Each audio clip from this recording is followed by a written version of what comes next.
Shalom teman-teman semuanya, gimana kabarnya? Kita bersyukur jika pada pagi hari ini kita boleh beribadah bersama-sama tempat ini. Koko tahu kondisi hari ini tidak membaik.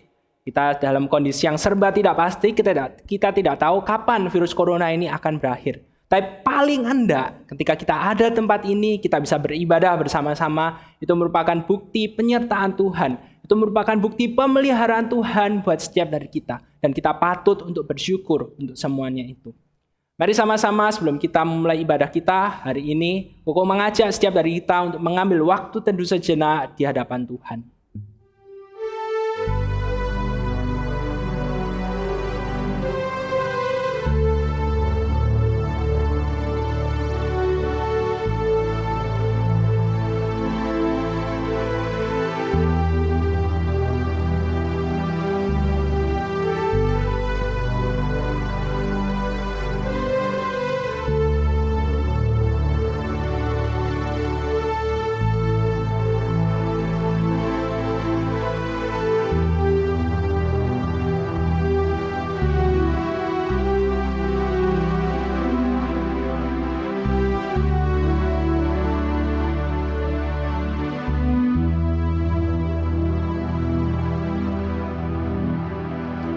Ibadah kita pada pagi hari ini, kita mulai dalam nama Allah Bapa, Allah Putra, dan Allah Roh Kudus.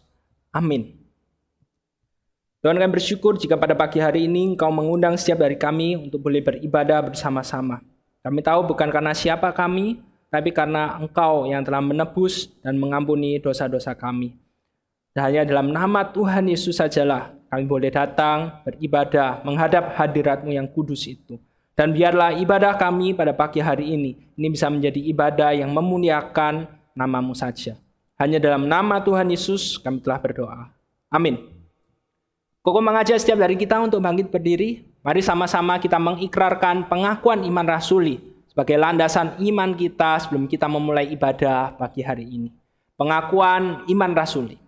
Aku percaya kepada Allah, Bapa yang Maha Kuasa, Khalik langit dan bumi. Dan kepada Yesus Kristus, anaknya yang tunggal Tuhan kita, yang dikandung dari Roh Kudus, lahir dari anak darah Maria, yang menderita sengsara di bawah pemerintahan Pontius Pilatus, disalibkan, mati, dan dikuburkan, turun ke dalam kerajaan maut. Pada hari yang ketiga, bangkit pula dari antara orang mati, naik ke surga, duduk di sebelah kanan Allah, Bapa yang Maha Kuasa. Dan dari sana Ia akan datang untuk menghakimi orang yang hidup dan yang mati. Aku percaya kepada Roh Kudus, gereja yang kudus dan am, persekutuan orang kudus, pengampunan dosa, kebangkitan tubuh, dan hidup yang kekal. Amin. Teman-teman semua dipersilahkan untuk duduk.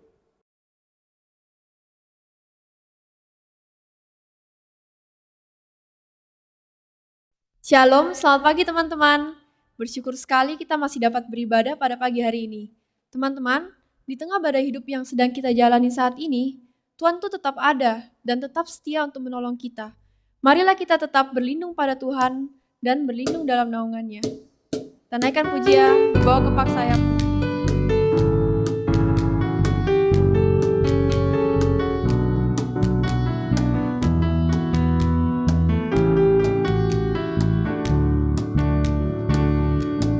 Aku ingin selalu berada di hadirat-Mu.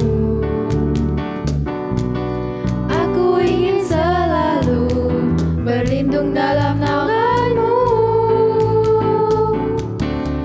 di bawah kepak sayap-Mu, Kau bawaku terbang tinggi, melintasi langit biru, bagaikan Raja Wali.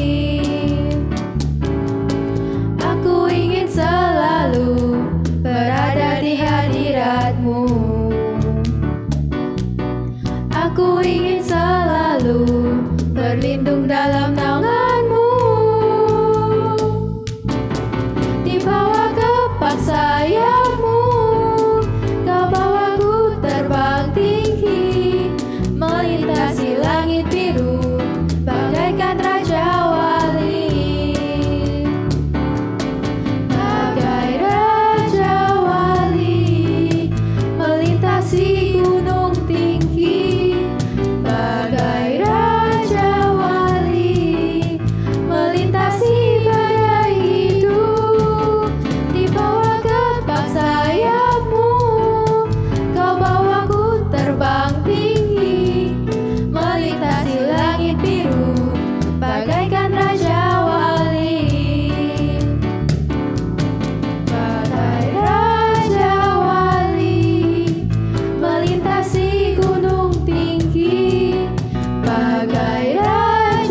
langit biru, bagaikan raja wali. Melintasi langit biru, bagaikan raja wali. Teman-teman, segala sesuatu yang terjadi dalam hidup kita adalah rencana Tuhan. Maka tetaplah percaya kepada Tuhan dengan segenap hatimu. Mari kita naikkan pujian, waktu Tuhan pasti yang terbaik.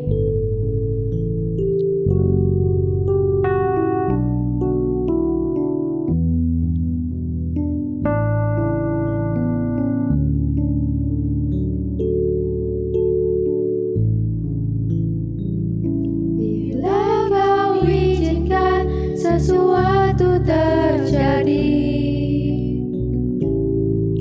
ku percaya semua untuk kebaikanku. Bila nanti telah tiba waktumu, ku percaya kuasa-Mu memulihkan hidupku.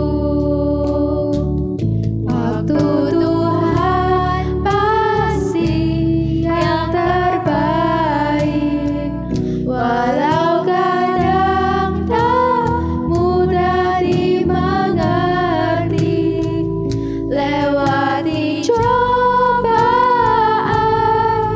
ku tetap percaya waktu Tuhan pasti yang terbaik.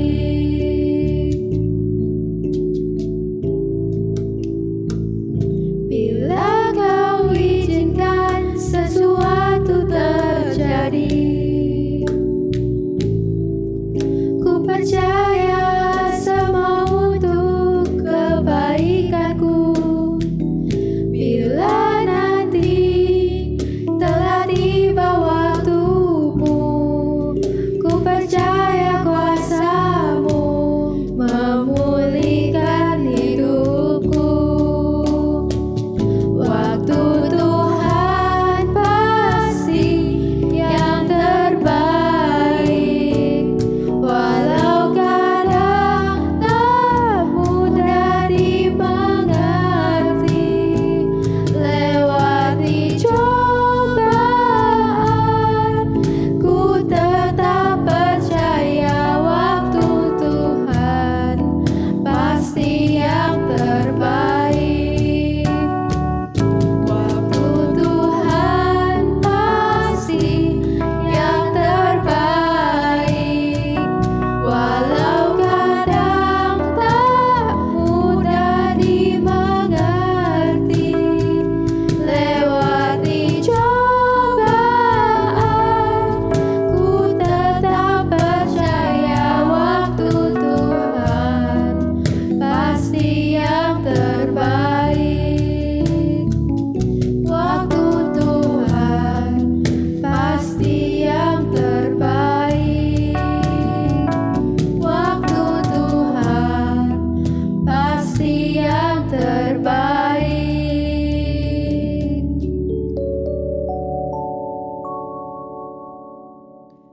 Kebaikan Tuhan tuh selalu ada dalam hidup kita. Kebaikan Tuhan tuh tidak pernah habis-habisnya. Dari dulu, sekarang, bahkan sampai selama-lamanya. Teman-teman, marilah kita renungkan dan pikirkan kembali apakah kita sudah sungguh-sungguh mengasihi Tuhan. Marilah kita siapkan hati dan pikiran kita. Kita akan mendengarkan firman-Nya. Selidiki aku.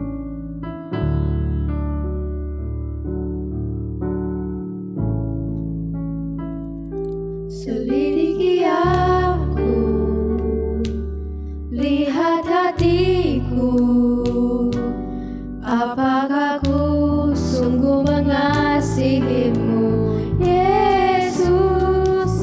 Kau yang Maha Tahu dan menilai hidupku.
Mari sama-sama kita berdoa.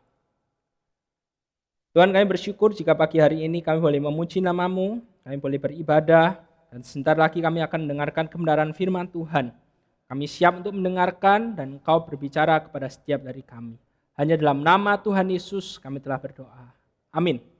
Shalom teman-teman semuanya. Aku percaya setiap dari kita pasti siap untuk mendengarkan kebenaran firman Tuhan. Kita telah memuji nama Tuhan, sekarang waktunya kita untuk duduk diam, kita mendengarkan apa yang Tuhan inginkan untuk kita lakukan dalam kehidupan setiap dari kita pada pagi hari ini. Siapa yang pernah melihat tanda gambar ini?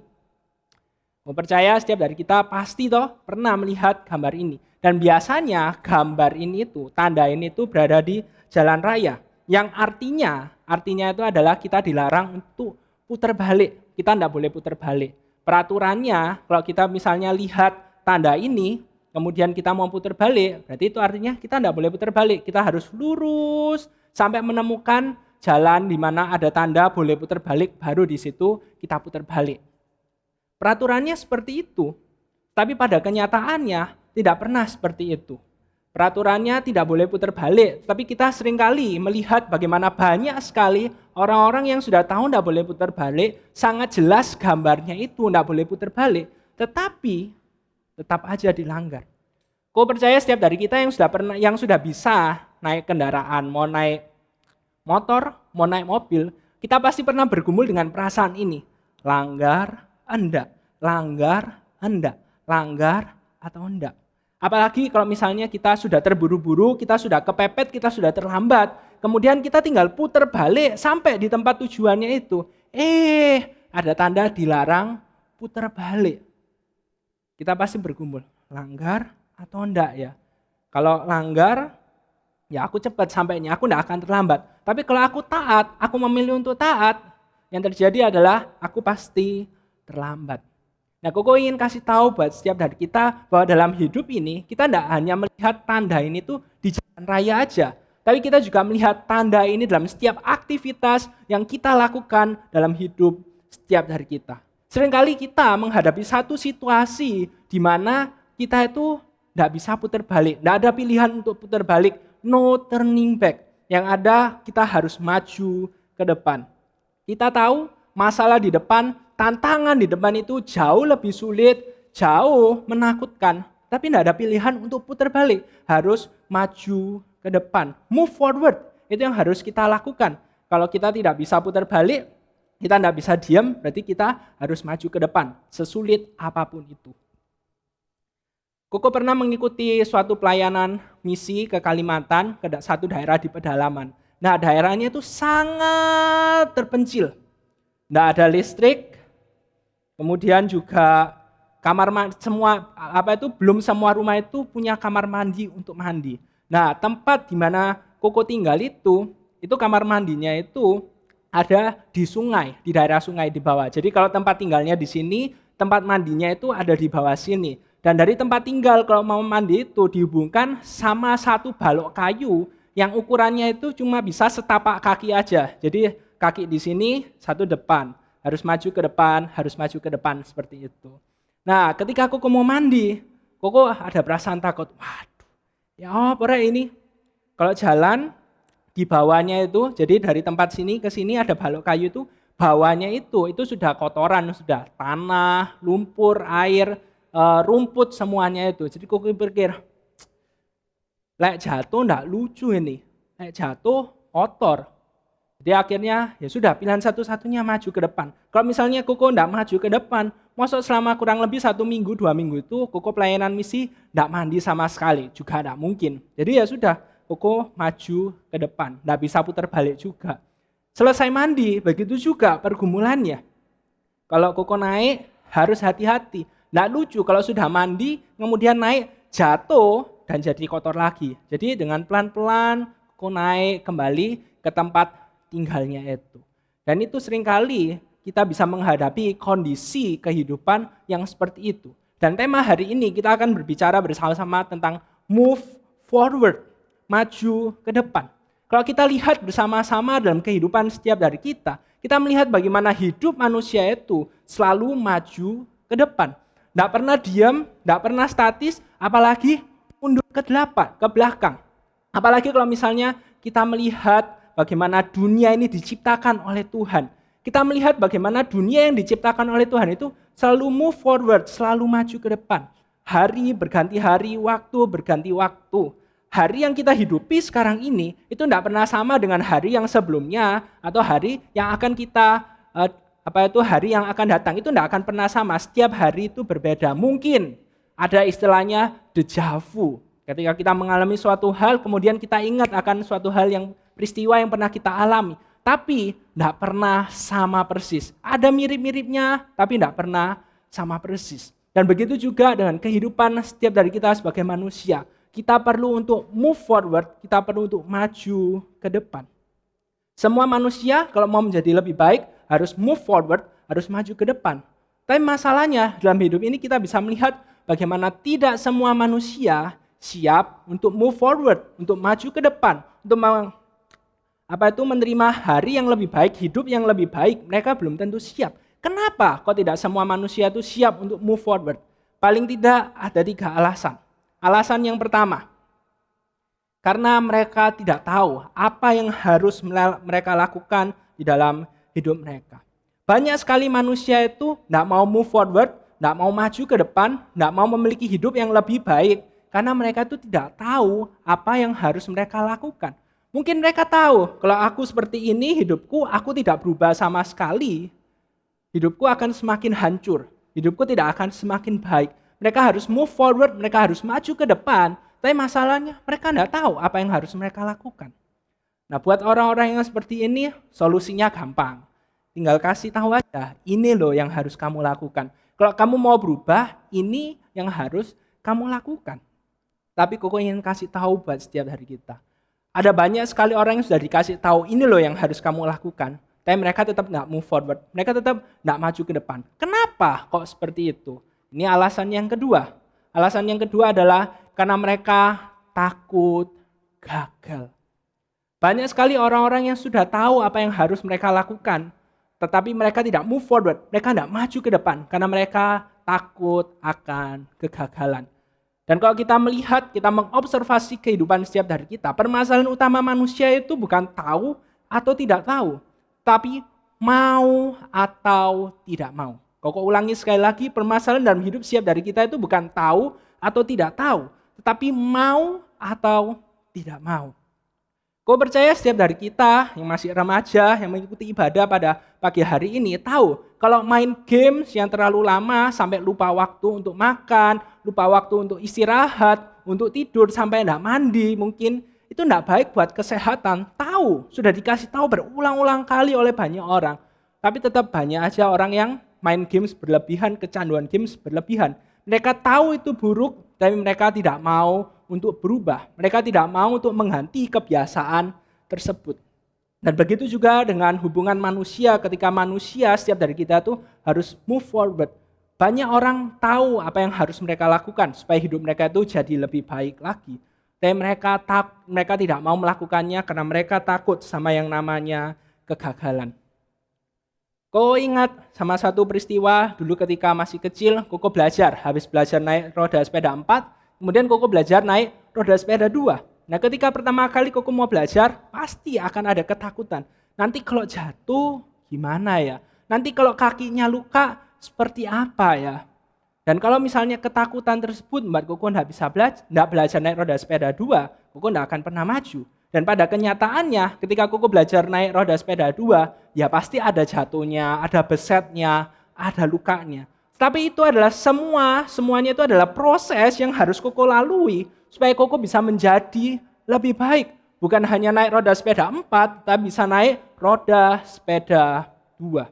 Koko tidak pernah membayangkan kalau misalnya waktu itu Koko ketakutan, kemudian Koko, tidak usah belajar naik roda sepeda 2, enakan roda sepeda 4 aja, aman, tidak jatuh sama sekali. Koko tidak akan pernah bisa naik roda sepeda 2 sampai sekarang ini. Alasan yang kedua, manusia tidak mau move forward, manusia tidak mau berubah karena mereka takut sama yang namanya kegagalan. Alasan yang ketiga adalah karena mereka itu takut menghadapi tantangan yang lebih susah. Mereka tahu hidup mereka harus berubah, mereka harus maju ke depan, Dan mereka tahu tantangan di depan itu jauh lebih sulit dan mereka tidak mau menghadapi tantangan yang lebih sulit itu. Mereka berpikir, udahlah yang ini aja, santai aja, slow aja. Ngapain harus memikirkan ke depan itu padahal tantangan di depan itu jauh lebih sulit. Tapi Koko ingin bilang seperti ini, kalau misalnya kalian main games, kemudian dalam games itu, dalam permainan games itu kalian cuma bisanya ngalahin musuh yang levelnya easy, maka kalian tidak akan pernah bisa bilang diri kalian hebat. Karena yang bisa kalian kalahkan cuma musuh yang easy aja. Dari yang easy kalian perlu belajar mengalahkan yang medium. Dari medium kalahkan semua musuhnya yang hard. Dari hard kemudian very hard. Jadi ketika kita menjalani hidup ini, ketika kita hidup di dunia ini yang terus maju ke depan, kita pasti akan menghadapi yang namanya tantangan. Tantangan itu akan jauh lebih berat. Dan kita perlu menghadapi dan menaklukkan tantangan tersebut. Dan sampai di sini pertanyaannya buat setiap dari kita adalah, kita tipe orang yang mana? Kita tipe orang yang berani untuk menghadapi perubahan, kita move forward, atau mungkin kita takut. Kita takut sama move forward, kita tidak berani untuk maju ke depan. Dan kalau kita tidak berani untuk maju ke depan, alasannya apa? Apakah kita tidak tahu apa yang harus kita lakukan? Atau kita takut sama yang namanya kegagalan? Atau kita takut kalau nanti kita menghadapi tantangan yang jauh lebih sulit, yang jauh lebih besar. Seorang ilmuwan yang sangat jenius bernama Albert Einstein berkata demikian. Life is like riding a bicycle. In order to keep your balance, you must keep moving. Jadi Albert Einstein berkata demikian, hidup itu seperti mengendarai roda sepeda dua. Supaya kamu itu bisa menjaga keseimbanganmu, supaya kamu itu tidak jatuh, ya kamu harus tetap maju ke depan. Dengan kata lain, kalau kita tidak move forward, kita tidak berubah dalam hidup ini, pasti kita itu akan jatuh. Nah, Koko tahu ke depan itu sulit, ke depan itu serba tidak pasti. Apalagi kalau misalnya kita melihat pandemi virus corona ini, kita berada dalam satu situasi yang kita tidak tahu kapan pandemi virus corona ini itu akan berakhir. Semua di depan itu serba tidak pasti, serba gelap. Apalagi kita harus move forward. Mungkin secara teori kita tahu kita harus move forward, kita harus maju, kita harus melakukan perubahan dalam hidup setiap dari kita. Tapi kalau di depan begitu sulit, apakah kita bisa menghadapinya? Apakah kita bisa move forward dengan baik? Maka dari itu hari ini kita akan belajar bersama-sama sebagai seorang anak Tuhan. The art of moving forward. Seninya itu supaya dalam hidup ini tuh kita bisa maju ke depan dengan baik itu seperti apa? Nah, kita perlu belajar sebagai seorang anak Tuhan. Karena mau apapun agamanya, orang Kristen, Buddha, Hindu, Muslim, semuanya dalam hidup ini perlu move forward, perlu maju ke depan. Kalau enggak, mereka akan jatuh. Tapi sebagai seorang anak Tuhan, kita perlu tahu seninya itu seperti apa sih maju ke depan sesuai dengan kebenaran firman Tuhan. Mari sama-sama kita buka Alkitab kita dari Keluaran pasalnya yang ke-13 ayat 17 sampai 22. Keluaran 13 ayat 17 sampai 22. Kalau kita semua sudah menemukannya, Koko mengajak setiap dari kita untuk memperhatikannya dan Koko akan bacakannya buat setiap dari kita. Setelah Firaun membiarkan bangsa itu pergi, Allah tidak menuntun mereka melalui jalan ke negeri orang Filistin. Walaupun jalan ini yang paling dekat. Sebab firman Allah, jangan-jangan bangsa itu menyesal apabila mereka menghadapi peperangan, sehingga mereka kembali ke Mesir. Tetapi Allah menuntun bangsa itu berputar melalui jalan di padang gurun menuju ke laut Teberau. Dengan siap sedia berperang berjalanlah orang Israel dari tanah Mesir. Musa membawa tulang-tulang Yusuf, sebab tadinya Yusuf telah menyuruh anak-anak Israel bersumpah dengan sungguh-sungguh. Allah tentu akan mengindahkan kamu, maka kamu harus membawa tulang-tulangku dari sini. Demikianlah mereka berangkat dari Sukot dan berkemah di Etam, di tepi padang gurun.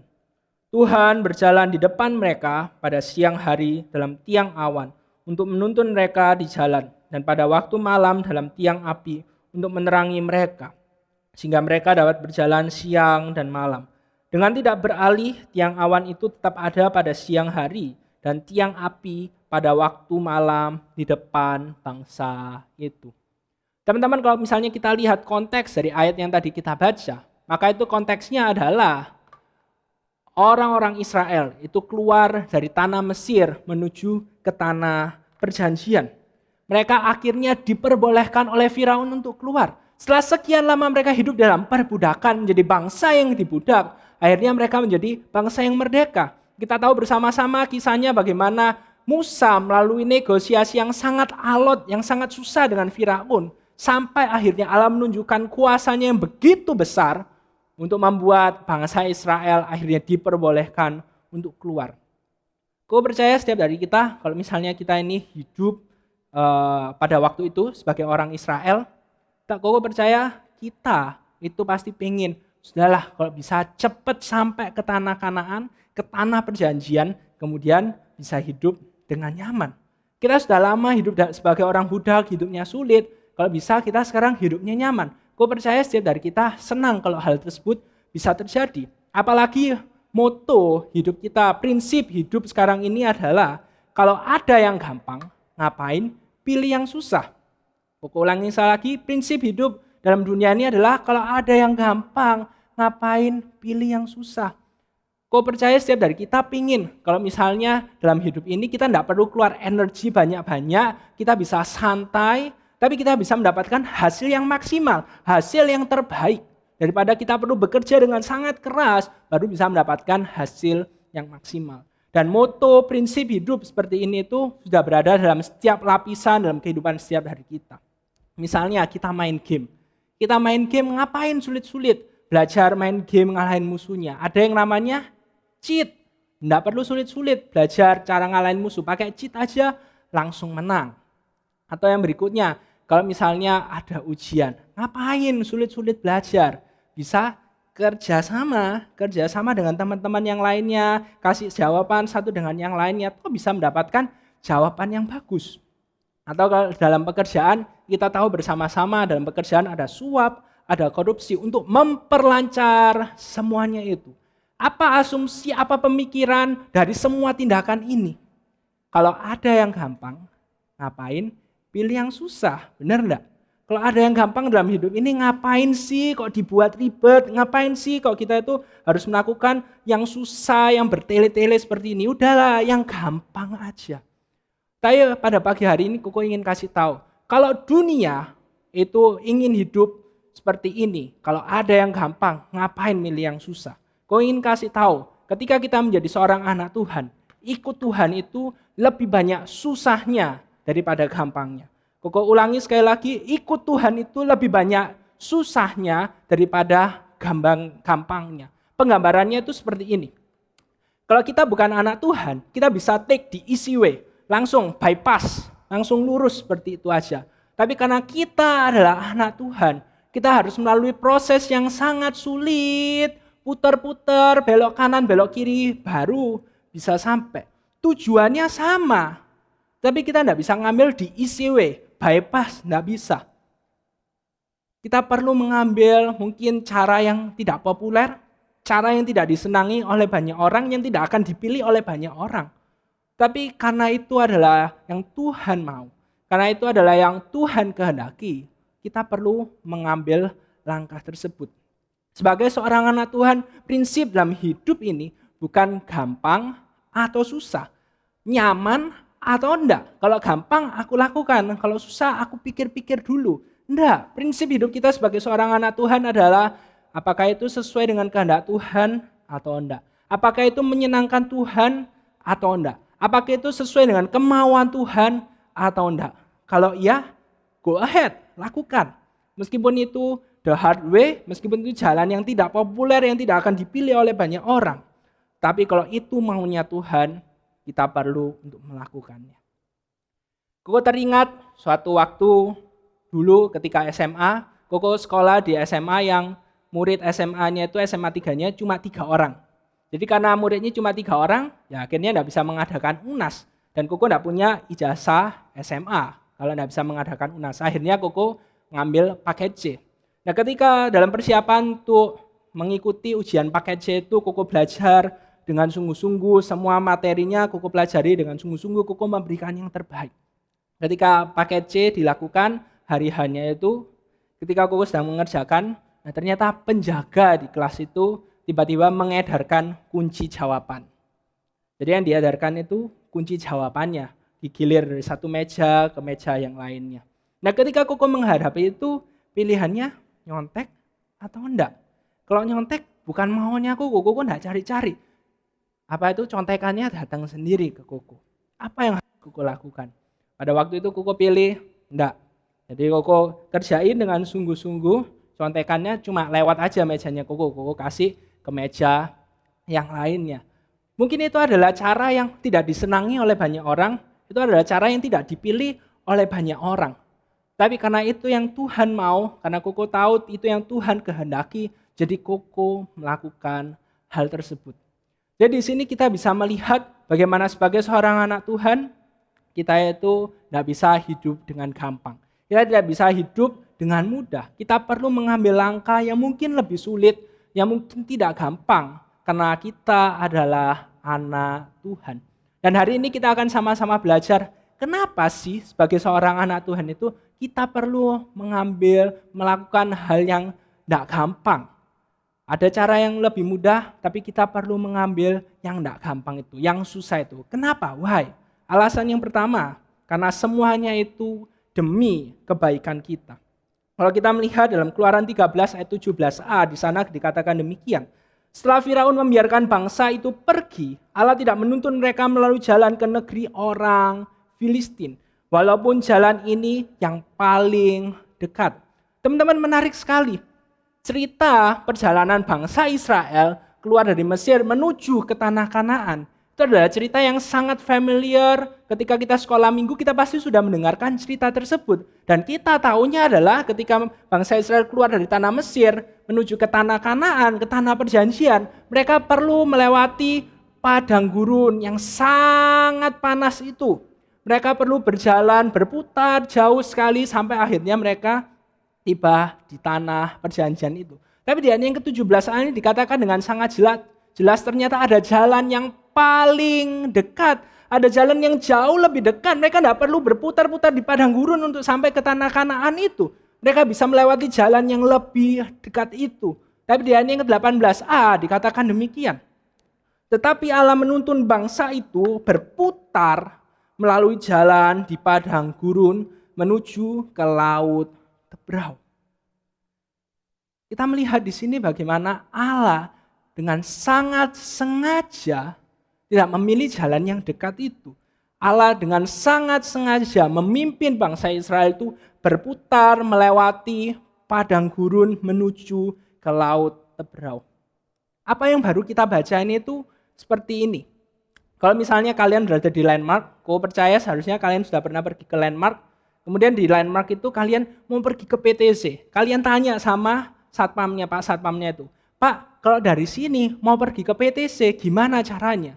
Jawaban yang paling cepat, yang paling dekat, oh ya kamu keluar dari parkiran, belok kiri, udah lurus saja nanti ketemu tulisannya Pakuwon Trade Center, tulisannya Pakuwon Mall, ya udah itu PTC. Itu jawaban yang paling cepat dan yang kita harapkan. Tapi ketika kita tanya itu, Pak Satpamnya tidak memberikan jawaban seperti itu. Pak Satpamnya bilang seperti, oh ya udah kamu keluar ya dari parkiran, terus nanti belok kiri di jalan raya itu, terus kamu putar balik.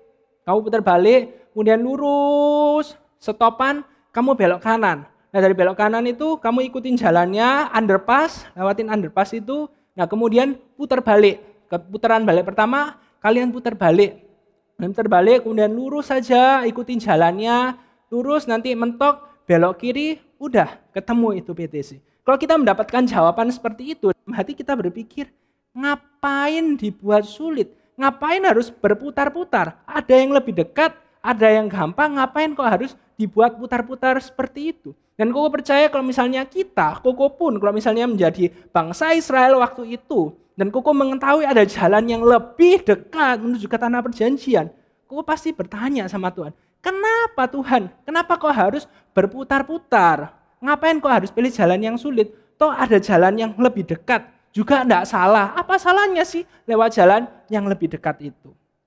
Tapi ternyata Tuhan punya alasan. Tuhan punya alasan kenapa kok memimpin bangsa Israel melewati jalan yang berputar itu. Alasan yang pertama itu adalah karena bangsa Israel belum siap untuk berperang.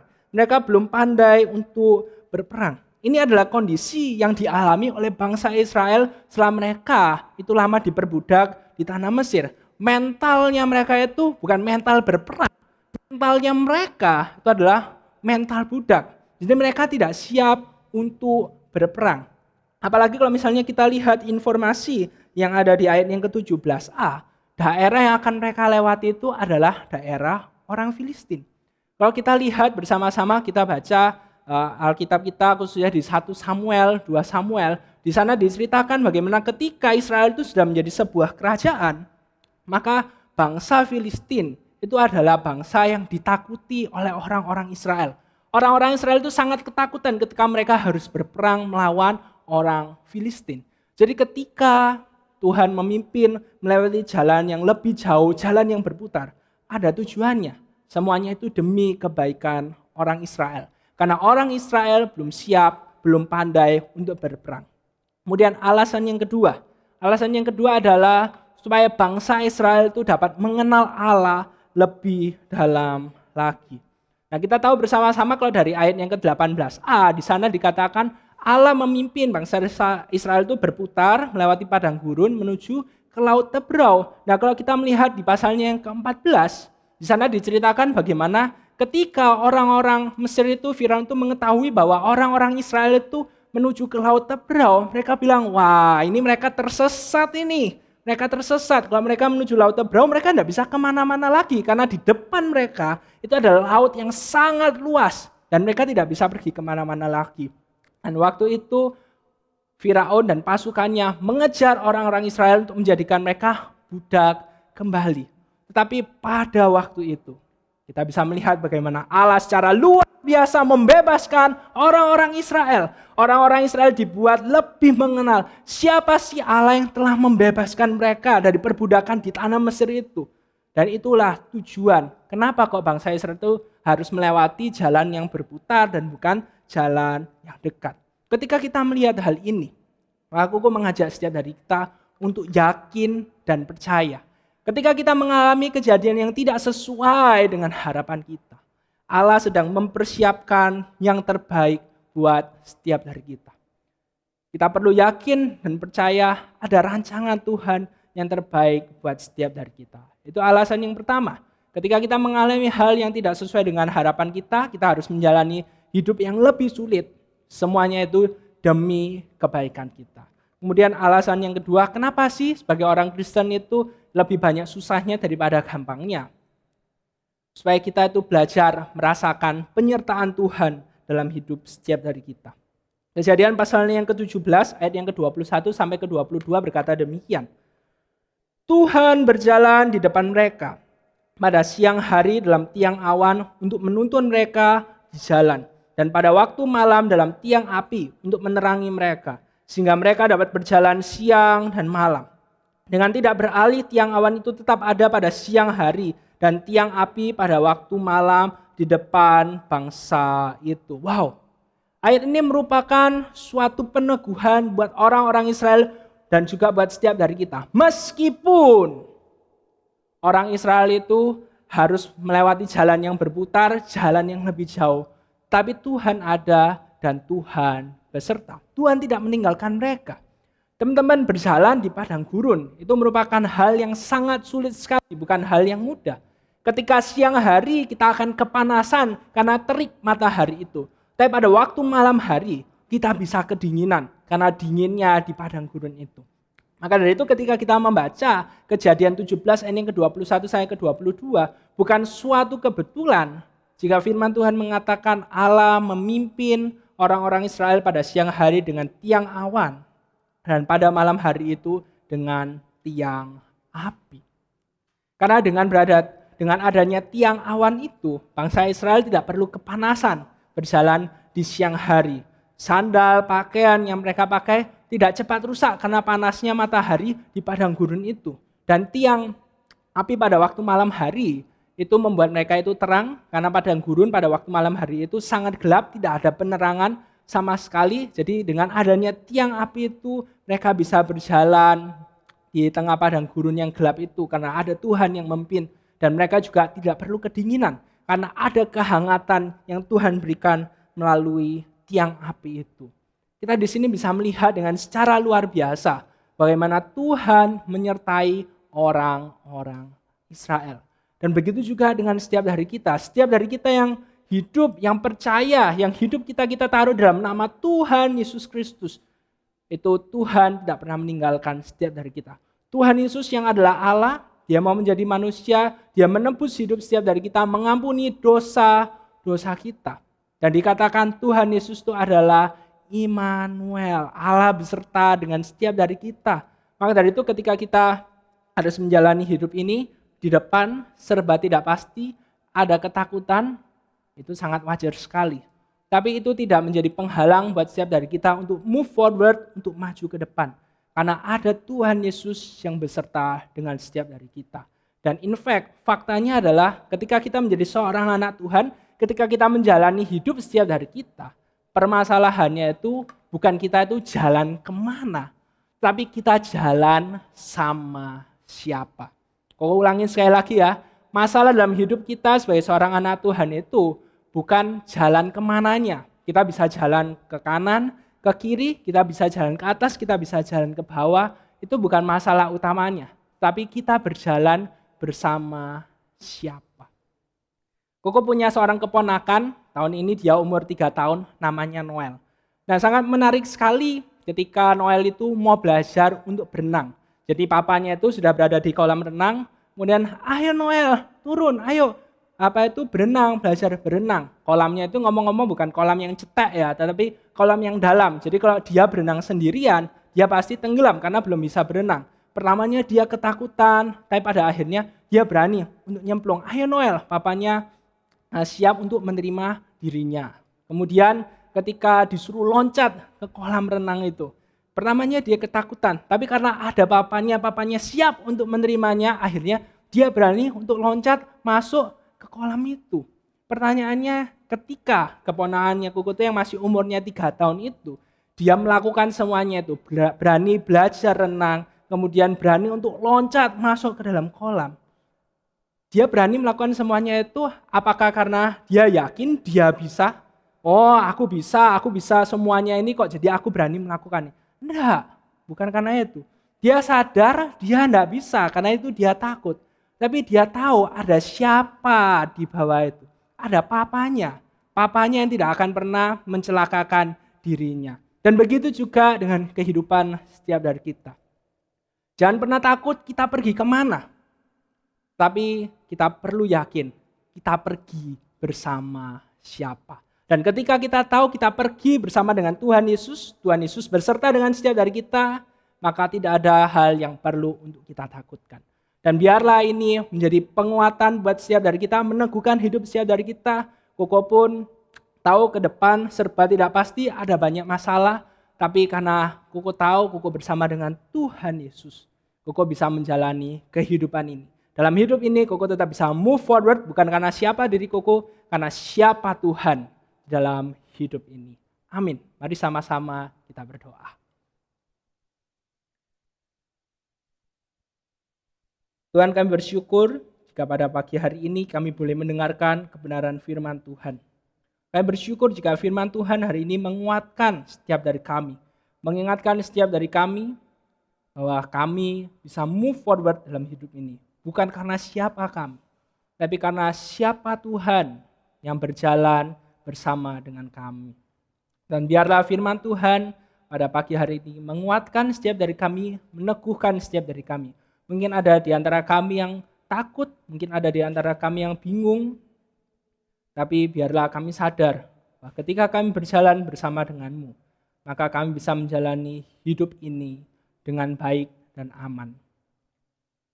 Hanya dalam nama Tuhan Yesus kami telah berdoa. Dan pada saat ini kami juga mau mendoakan untuk beberapa hal sebagai doa syafaat kami yang akan kami naikkan ke dalam tangan-Mu saja. Kami mau menyerahkan untuk kondisi di dunia ini, khususnya pandemi virus corona. Tuhan, kami tidak tahu kapan pandemi ini akan berakhir. Ketika kami melihat kondisi dunia saat ini, kami melihat bagaimana semuanya serba tidak pasti, bahkan kami melihat kapan ini akan berakhir. Kami tidak bisa melihat titik ujung pandemi ini akan berakhir. Ya Tuhan yang tolong agar setiap dari kami dapat terus menaruh iman, pengharapan hidup kami hanya di dalam nama-Mu saja. Karena kami tahu di dalam diri-Mu ada pengharapan, di dalam diri-Mu ada kekuatan. Dan biarlah itu saja yang terus menjadi penopang hidup setiap dari kami. Dan kami juga mau, hamba-Mu juga mau menyerahkan untuk setiap anak-anak remaja, teman-teman remaja yang harus memulai sekolah mereka semester ini dengan cara online, cara yang pertama kali mereka lakukan dari awal semester. Hamba-Mu tahu ini tidak mudah, ada banyak sekali adaptasi yang harus mereka lakukan, tapi Tuhan yang tolong agar setiap dari mereka bisa melewati semuanya ini, mereka bisa tetap belajar dengan baik, mereka dapat membekali diri mereka untuk menjadi remaja-remaja yang takut akan Tuhan dan memuliakan nama-Mu saja. Inilah doa-doa setiap dari kami percaya Engkau mendengarkan doa-doa kami. Hanya dalam nama Tuhan Yesus kami telah berdoa. Amin. Mari sama-sama kita mengakhiri ibadah kita pada pagi hari ini. Kita nyanyikan lagu Doksologi.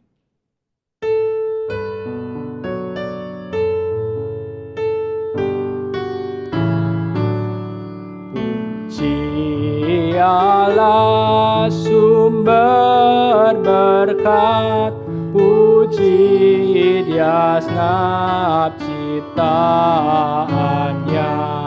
puji Dia para malaikat, Bapa, Putra, dan Roh Kudus.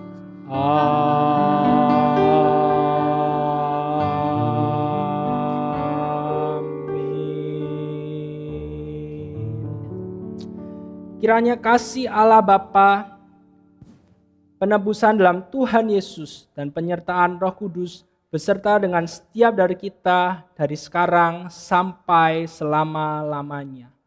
Amin.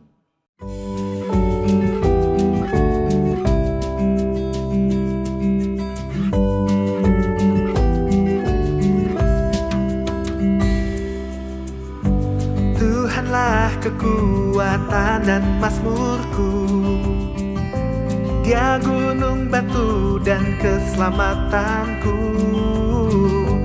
Hanya padamu hatiku percaya, Kaulah menara dan kota perlindungan.